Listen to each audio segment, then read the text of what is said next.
Welcome back in, everyone. Joining me right now with some very insightful travel tips is the Director of Media Relations for Talkers Research, Mr. Van Darton. Good morning, young man. How you feeling today? I'm doing great. Thanks so much. How are you? I'm doing well. Thank you so much for asking. Mr. Van Darton, I want to get right into the good fun stuff. Can you share some of the key findings of the 2025 Travel Trends Report? Yeah, sure. So this year's report gave us some really interesting snapshots at how Americans are traveling and how travel is tied to so much more than just vacation photos. So we identified three major takeaways within the data. By the numbers, first, Americans are traveling on average 2.5 trips per year, spending $3,500 annually. That's not including luxury or international travel. That's just domestic travel. Our second big finding, travel can equal better mental health. So people reported feeling 67% better mentally after taking a trip. And 40% of people with excellent mental health say that travel is a huge part of their lives. And that's compared to 12% of people with poor mental health who said that travel was a part of their lives. And then third, how technology and social media play into people's travel inspiration sources. So YouTube was the #1 choice overall to get inspired on where to go. But Gen Z looking at TikTok to get inspired. And millennials are embracing AI tools like ChatGPT on travel inspiration and even travel planning.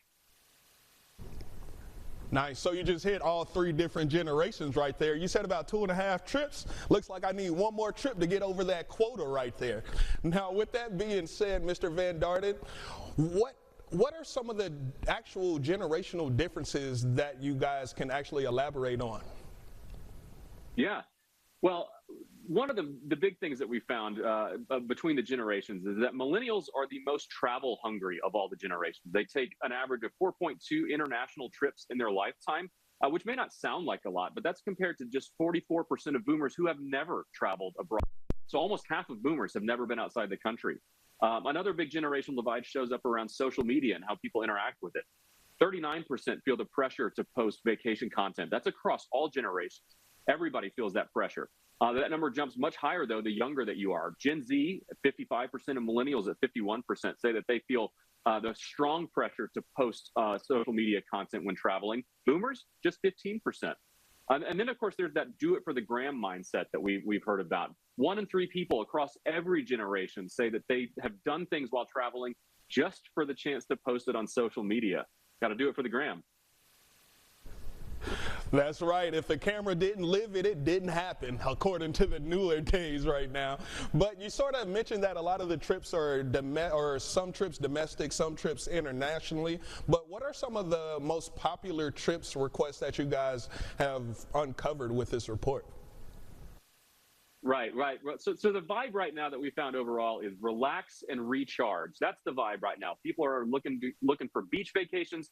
They're looking to go to the lake. They're looking to escape the city and get out to the country. They want to relax and recharge. And they've chosen all of those things over adrenaline-based travel. So ski trips ranking least popular, backpacking. People don't want to sweat right now. They want to relax and recharge. We also asked a little bit about people's bucket list vacations, where they want to go, and if they could dream up a vacation. The #1 choice we found, a road trip across the good old USA. That ranks ahead of going to Paris, seeing the Northern Lights in Iceland, going to Japan. All of those were on our top 5. But again, that domestic travel is trending, and that includes even for people's dream vacations. Well, you did say vacations make you happier. I'm trying to book a vacation right now, but I ran out of time in this interview. I want to thank you so much for continuing sharing your reports with us. Your time is greatly appreciated.